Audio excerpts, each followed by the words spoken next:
Olá pessoal, meu nome é Elidio Omar, sou professor do Departamento de Zoologia da Unirio, estou vinculado ao Laboratório de Entomologia Urbana e Cultural e vou trazer para vocês uma reflexão que tem como título sobre a importância de se publicar relatos de experiência no campo do ensino de zoologia.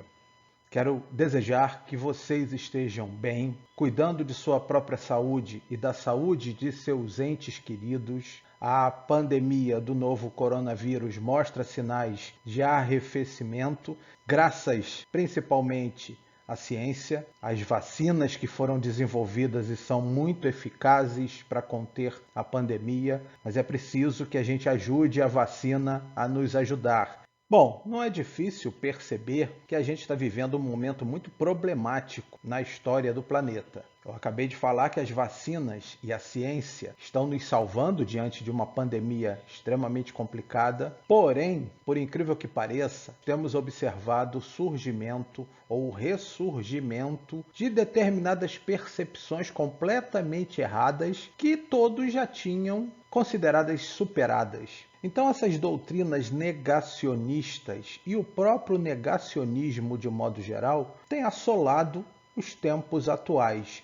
Em cenários como este, é absolutamente fundamental se incentivar a divulgação científica. E mais, deve-se apostar na nova geração, deve-se apostar na educação. E eu sou convencido de que a ciência que eu professo, o estudo dos animais, é absolutamente adequado para se fazer divulgação científica. Por um lado, a zoologia é tão cativante, tão interessante, tão motivadora na escola. Por outro lado, muitas vezes o conteúdo é passado de modo enfadonho. E há solução para isso. Você tem que apostar no lúdico, no interessante. E mais, diversas iniciativas no sentido de tornar mais interessantes, atraentes, cativantes e participativas as aulas de zoologia têm que ser publicadas. É necessário que aqueles que experimentam uma novidade, aqueles que experimentam uma prática de ensino diferenciada, aqueles que trazem algo novo e que deu certo em sala de aula ou em uma atividade de divulgação, publiquem esse relato sob forma de artigo. Com isso, vai ser possível a ideia ser espalhada pelo Brasil adentro. Equipes em outros lugares podem replicar, adaptar e levar esses procedimentos para suas próprias atividades. Mas é fundamental que se publique essas ideias. E aí, a ideia dessa conversa com vocês tem a ver com uma provocação. Eu pergunto aos professores, principalmente aqueles da rede, que desenvolvem atividades diferentes em sua sala de aula. Quantos resumos vocês apresentaram em congressos? E desses resumos, quantos efetivamente foram publicados em forma de artigo, narrando a experiência? Faço a mesma pergunta aos acadêmicos, de modo geral. Quantas vezes vocês foram a congressos científicos, e apresentaram seus trabalhos, apresentaram seus resumos? E quantos desses resumos posteriormente foram evoluídos a artigos científicos e efetivamente publicados? Certamente, em ambas as situações, a resposta é a mesma: muito poucos. Esse quadro tem que mudar. E uma oportunidade que se tem de mudar a situação é valorizar os chamados relatos de experiência. Existem várias definições de relatos de experiência na internet. Eu gosto muito dessa do Terceiro Encontro Nacional de Formadores, que define o relato, muito resumidamente, como uma apresentação sucinta, abreviada, a partir de uma experiência de uma atividade que foi criada pelo próprio relator e que considere o ganho, o benefício dessa atividade. Especificamente no caso desse conceito que eu estou seguindo e estou mostrando para vocês, é relacionado à sala de aula, mas pode ser relacionado a uma atividade de divulgação, por exemplo.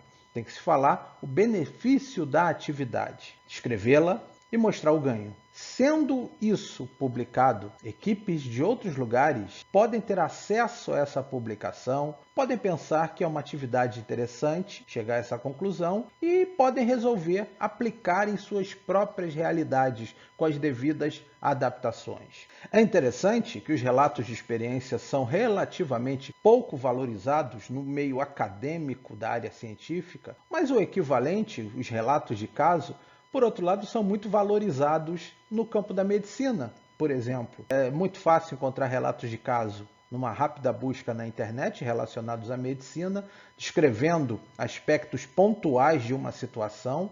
E, evidentemente, isso é muito importante, porque a partir de um relato específico, pontual, um determinado médico em ação vai poder, eventualmente, perceber o que seu paciente tem. Então, olha que coisa, um relato é valorizado num campo e um relato absolutamente semelhante, um relato de experiência no campo científico, ele acaba não sendo tão valorizado no meio acadêmico que vivemos. Para mim, é um tremendo contrassenso. Como incentivo, eu vou mostrar 2 relatos que foram publicados recentemente e que representam atividades interessantes que podem muito bem ser replicadas. Começo com um artigo desenvolvido pelo professor Bruno Sampaio, foi publicado na revista Bruxa. O professor Bruno, ele leciona em uma escola municipal e ele fez um trabalho bacana demais relacionado à zoologia em sala de aula. Ele descreveu que fez uma pesquisa com seus alunos perguntando a respeito do conhecimento que eles tinham sobre zoologia,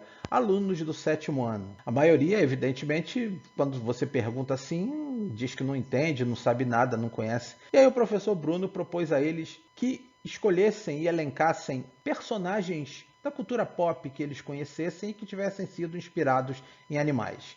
Rapidamente eles começaram a descrever vários personagens. E aí, ao final, o professor Bruno, com os alunos, identificou os animais inspiradores desses personagens. E depois teve a oportunidade de mostrar aos alunos, olha aqui, olha quantos animais vocês conhecem.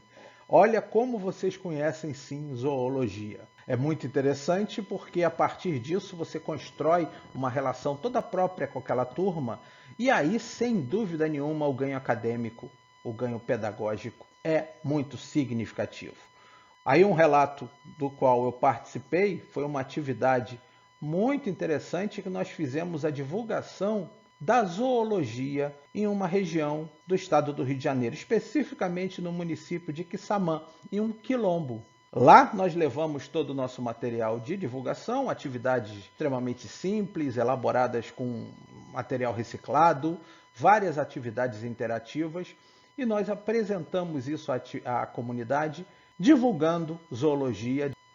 E aí decidimos concretizar isso em um artigo, também foi publicado na Bruxa, está à disposição para quem quiser ver. Enfim, fica claro para mim que a pouca valorização acadêmica dos relatos, os relatos de experiência, é um grande problema que a gente encara. Muitas vezes o professor, o divulgador, o cientista fica pensando, vou fazer um investimento em fazer um relato, vou ter dificuldade de encontrar uma revista que publique e ainda por cima vai ser muito pouco valorizado em termos acadêmicos. Acontece de fato isso, mas eu acho que tem que se superar essa dificuldade, porque os benefícios que os relatos trazem são tão concretos que eu acho que passa a ser quase que uma obrigação você relatar as atividades. Eu vejo muitos alunos de licenciatura, e eu participo da avaliação das regências, que bolam atividades incríveis em sala de aula para as suas regências, atividades lúdicas, atividades interativas que dão super certo e atraem a atenção do aluno, deixam o aluno mais apto a aprender. Mas logo depois, esses jovens professores em formação acabam não tendo incentivo para publicar esses relatos. E isso se perde. Isso acaba não sendo disseminado. E o que a gente precisa é de uma rede de disseminação de práticas benéficas. Você quebra essa tendência da pouca valorização a partir do esclarecimento. Então a gente deve valorizar sempre que essas práticas, que esses procedimentos sejam publicados efetivamente. Agradeço demais a atenção de vocês, principalmente não deixem de publicar as inovações que vocês produzem, que vocês bolam, as atividades lúdicas e interessantes que vocês experimentam tanto em sala de aula quanto nas práticas de divulgação. Fica aí meu contato para quem quiser conversar.